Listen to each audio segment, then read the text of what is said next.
Guilherme, de 12 anos, é portador de uma doença rara e progressiva, a distrofia muscular de Duchenne.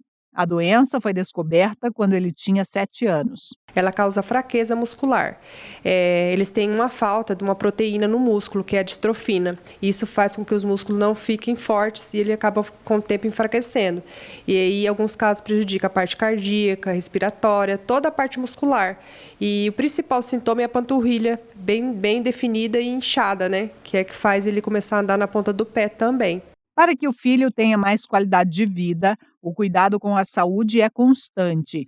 No mês passado, o médico do garoto informou à mãe que ele precisa fazer uma cirurgia no tendão de Aquiles. A cirurgia é para alongar o tendão de Aquiles, para evitar dele andar na ponta do pé. Porque essa questão dele ficar na pontinha do pé acaba dando a questão da coluna, né, escoliose, e ele força muito para poder estar essa sustentação do corpo para andar. Então a cirurgia ela faz esse alongamento para que ele possa parar de andar na ponta do pé. A cirurgia é feita somente em São Paulo e custa R$ 30 mil. Para arrecadar a quantia, Meire tem desenvolvido várias ações. A gente começou uma campanha de coleta de tampinhas plásticas. A gente vai fazer várias coletas, tem bastante ponto de coleta dessas tampinhas. A gente vai juntar, fazer depois a separação para poder vender para reciclagem. Mas fora isso, também a gente faz o brigadeiro, que chama Brigadeiro do Bem, onde toda a renda é revertida para o meu filho também. E a gente começou a fazer a vaquinha solidária, que é para custear a cirurgia dele. A vaquinha ela é feita pelo site, né? A gente tem todos os certinho no nosso Instagram, que é Diário de Dois Heróis. Lá você encontra o link da vaquinha, onde você pode estar fazendo qualquer doação. A vaquinha legal, que você pode doar 10 centavos, 5 centavos, o que você puder, você pode estar doando. Que é isso que vai fazer a diferença para a gente conseguir levantar esse dinheiro, né?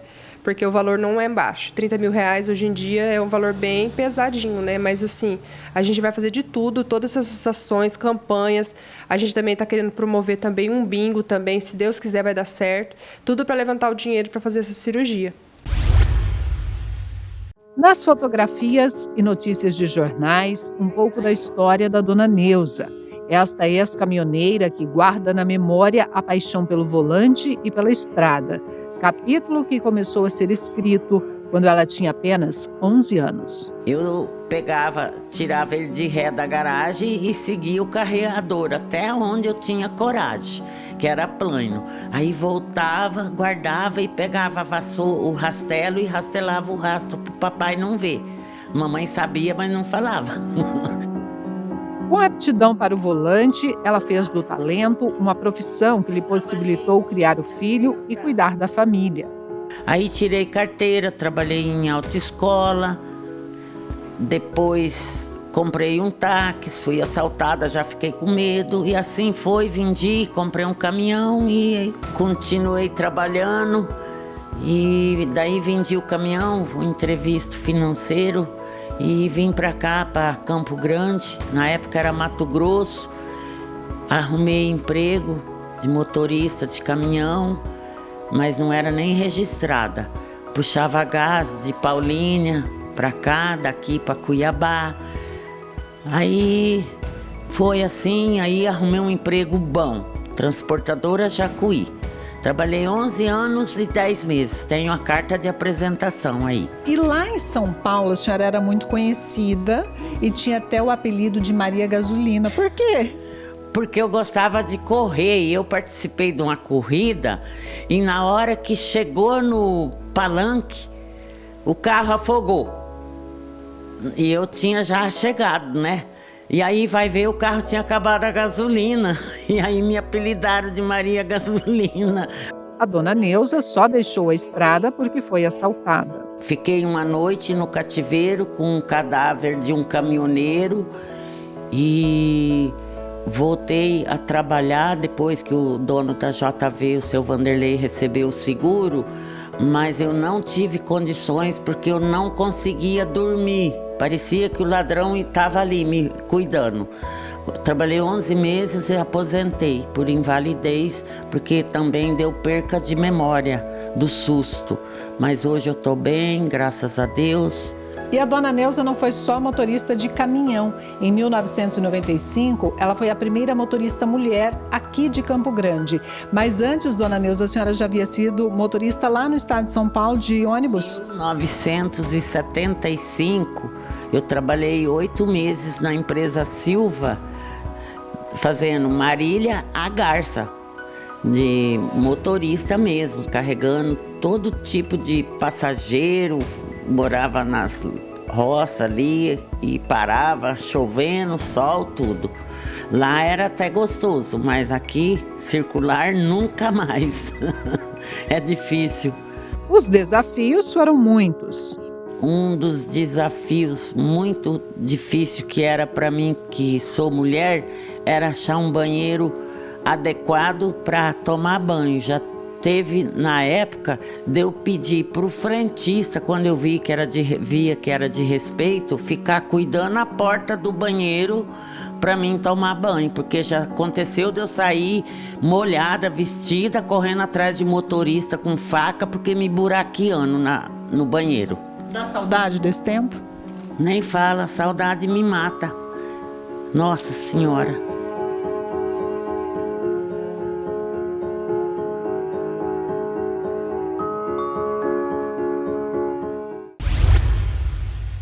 O governo do estado lançou na última sexta-feira o projeto Bônus Moradia, que vai auxiliar famílias na compra da casa própria por meio do financiamento. O projeto Bônus Moradia, ele veio para ajudar aquelas famílias que querem adquirir a sua casa própria através de um financiamento com recursos do FGTS.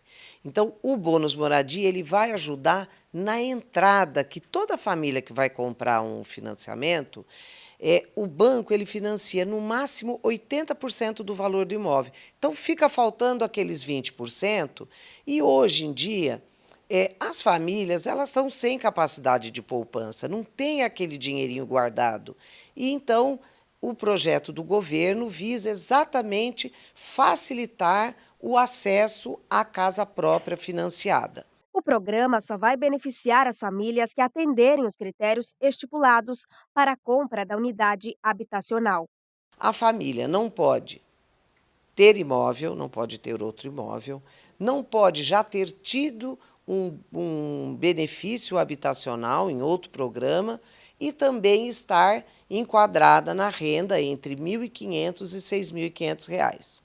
A adesão ao Bônus Moradia já está aberta para a população, que pode acessar o site da AGEAB e se cadastrar no projeto. E ainda, quanto menor for a renda das famílias, maior será o subsídio para aquisição do imóvel, que pode chegar ao valor de R$ 208 mil. O site já está disponível para ela cadastrar e, se ela acessar algum município que faça parte do programa e ela não consiga cadastrar, aí ela procura a Secretaria de Habitação daquele município, né? No caso de Campo Grande, o site está disponível e também ela pode procurar algum dos fáceis que tem em diversos locais aqui na cidade, né? O Detran, Departamento Estadual de Trânsito, e a Prefeitura de Dourados preparam a ativação dos controladores de velocidade instalados em pontos estratégicos da cidade. De acordo com Mariana de Souza Neto, diretora-presidente da AGETRAN, a escolha dos locais se deu após mapeamento com estudos técnicos para reduzir os números de acidentes. A grande maioria dos pontos já haviam controladores ou redutores de velocidade. Lá em 2019, quando esses equipamentos foram desligados. A grande maioria deles tem escolas, né? Tem locais aí com uma grande vulnerabilidade de pedestre e de ciclista. Muitos deles foram recolocados em locais que já existiam antes, devido a isso, e outros pontos foram mapeados de acordo com índice de acidentes, velocidade também, que já eram apontados ali por exemplo, pedestre que não conseguia fazer a travessia devido à velocidade dos veículos. E o estudo técnico foi apontando aí a velocidade de cada local e a localização exata do equipamento. A partir de agora, as ações serão intensificadas para a conscientização dos motoristas. O período educativo vai até o dia 25 de julho. Após essa data, as infrações poderão ser penalizadas. O Detran vai colocar as placas nos equipamentos, apontando que o período educativo vai até 25 de julho. Então, todo equipamento vai ter essa placa colocada aí pelo Detran. E a Getran, como que ela vai trabalhar? Ela vai trabalhar a campanha de velocidade em si, para o condutor respeitar a sinalização. Porque a ideia não é que o condutor respeite a velocidade apenas onde há fiscalização, mas que se reduza sim a velocidade em todos os pontos da cidade. 41 locais já estão com os controladores de velocidade em funcionamento no período educativo, sendo 31 controladores de velocidade e 10 redutores. Desses, 19 são em locais onde já existiam radares. A instalação desses equipamentos visa diminuir o número de acidentes de trânsito. Em abril, por exemplo, foram registrados 195 acidentes, desses 6 vítimas fatais. Já em maio, foram 172 acidentes e 3 vítimas fatais. De janeiro a maio, a cidade soma 879 acidentes de trânsito e 17 vítimas fatais. De acordo com a Getran, desde que os trabalhos para o controle de velocidade foram iniciados, o número de acidentes com vítimas fatais em Dourados diminuiu. A partir do momento da instalação dos equipamentos, a pessoa ficou mais atenta. E sim, com redução da gravidade desses sinistros. Tanto que a gente estava fechando o mês de junho aí com 0 óbitos, né? Tivemos, infelizmente, nesse final de semana, mas a gente já verifica uma mudança no comportamento do condutor. A instalação dos equipamentos é uma ação do Detran, que investiu 35 milhões de reais na melhoria do trânsito no município e em outras cidades da região. O valor arrecadado com as multas aplicadas em Dourados irá para o Departamento Estadual de Trânsito. Uma esperança para as crianças que nascem com fissura ou fenda lábio-palatina e que são atendidas pelo SUS. Um projeto desenvolvido pela FUNCRAF, Fundação para o Estudo e Tratamento das Deformidades Crânio-Faciais, em parceria com o Hospital Universitário Maria Aparecida Pedrocian, prevê que as cirurgias sejam realizadas em Campo Grande. Neste mês de junho, foram feitos 3 procedimentos cirúrgicos. Essas cirurgias elas foram feitas para testar esse fluxo, né? Ou seja, então como esse paciente vai conseguir chegar, como vai ser feito isso. Então, até para a população saber, né, dos pacientes fissurados, os pacientes vão continuar sendo como referência a FUNCRAF, e a FUNCRAF, ela tem acesso ao sistema de regulação de vagas, que é o CISREG. O CISREG nos encaminhará esses pacientes. A doutora Fernanda Saturnino é cirurgiã plástica, especialista em fissura, e explica que os pacientes precisam passar por várias cirurgias ao longo da vida, sendo a primeira a partir dos 3 meses de idade. É uma alteração do desenvolvimento que acomete o bebê ainda dentro da barriga da mãe. O diagnóstico ele pode ser feito ainda na gestação, mas alguns pais descobrem só no nascimento. E é fundamental que essa criança ela seja acompanhada desde o nascimento por uma equipe especializada, que vai dar todo o suporte psicológico e de acompanhamento ali de todas as alterações que essa criança vai ter. E faz parte também que as cirurgias sejam realizadas na idade correta. O bucomaxilofacial Atila Arcari é voluntário no projeto e atua na fase em que o paciente já passou pelos primeiros procedimentos. Após o paciente então passar com a parte da cirurgia plástica, reconstruir lábio, reconstruir o palato, aí a gente entra nas reconstruções ósseas, né? Porque esse paciente ele tem uma falha no osso também, não é só na parte do lábio. E aí esse paciente ele precisa reconstruir isso e para devolver função para ele, principalmente função mastigatória. Desde 2017, os pacientes da FUNCRAF, que antes eram encaminhados para Bauru, no interior de São Paulo, estão sem local para fazer a cirurgia. Atualmente, a lista de espera da instituição está com mais de 200 pessoas no aguardo da primeira ou da segunda cirurgia.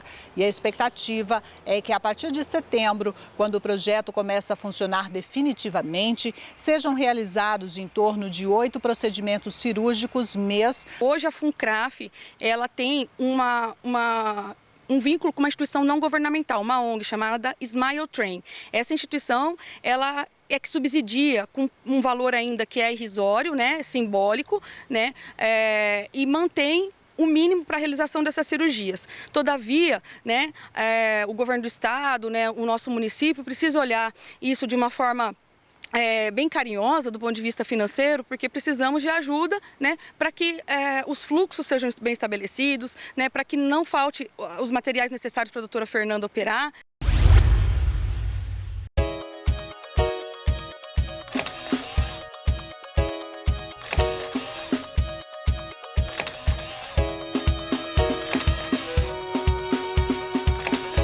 O caminho nem sempre é fácil. São alguns quilômetros de estrada de chão que nos leva até um lugar muito especial. Nossa equipe acompanhou 4 amantes de pássaros que, com seus registros, se transformam em pesquisadores urbanos dessas aves. Suzana, Moisés, Simone e Ebert fazem parte do COA, um clube de observadores de aves, e registram esse fantástico mundo desses animais livres. COA hoje tem perto de 1.100 seguidores, mas que atuam mesmo, que saem 4, 5 horas da manhã para observar e registrar aves, é pouca gente, uns 10 mais ou menos. Juiz federal e observador, Moisés Anderson orienta que a observação até pode ser individual, mas por questões de segurança é aconselhável que seja feita em grupo. No mínimo 2 ou 3 pessoas, porque você pode pisar no buraco, você pode cair no buraco, você pode ser mordido por uma cobra, você pode se perder até. E é recomendado que você tenha outras pessoas contigo e você avisa o local onde você está e use os equipamentos de segurança, né? Bota, roupa camuflada, enfim. Então é hora de seguir a trilha em busca de pássaros que fazem desse lugar seu habitat. Seja apenas de passagem ou uma morada com seus ninhos e filhotes. E como nem só de pássaros vive nossa região, fomos recebidos por olhares curiosos de macacos pregos, sinal de riqueza da fauna douradense.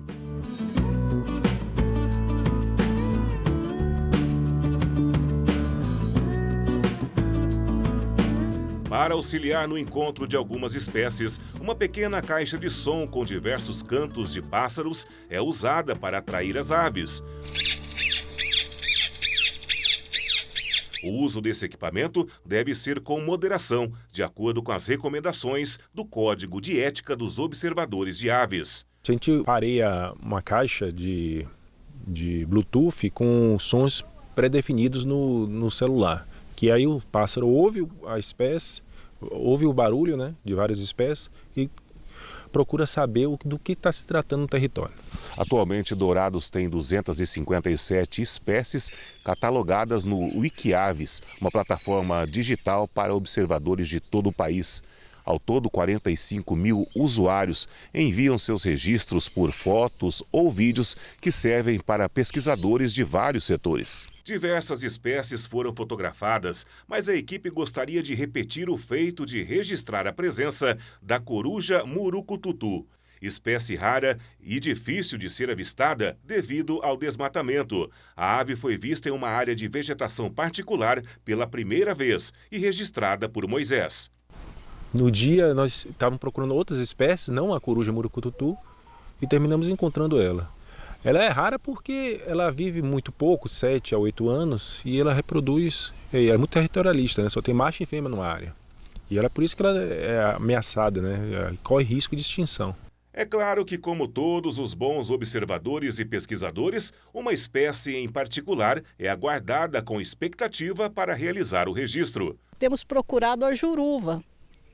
Faz tempo que a gente está no encalço dela, ainda não vimos. Mas nós queremos descobrir sempre novas espécies. E o olho de observadora da Suzana é mesmo como o de uma águia. Mesmo nos dando entrevista, a atenção nas árvores está sempre em primeiro plano. Eu registrei o sanhaço papa-laranja, que é uma ave da Mata Atlântica. Dourados é o último lugar de ocorrência dele. Eu estou vendo ali um passarinho, estou vendo ali, os meus colegas estão por ali, não estão vendo ele ali, ó. E eu registrei o sanhaço papa-laranja ali na minha casa, ali no centro da cidade. Não foi dessa vez o segundo registro da coruja murucututu, mas esse rico mundo de pássaros não nos deixaria sem registro. Outra coruja foi encontrada a Caburé e só havia sido registrada uma vez em Dourados, agora 2. O desejo é que novas espécies sejam encontradas e preservadas as que estão em risco de extinção. Afinal, a natureza sabe revidar a destruição, mas sabe também retribuir os cuidados e preservação.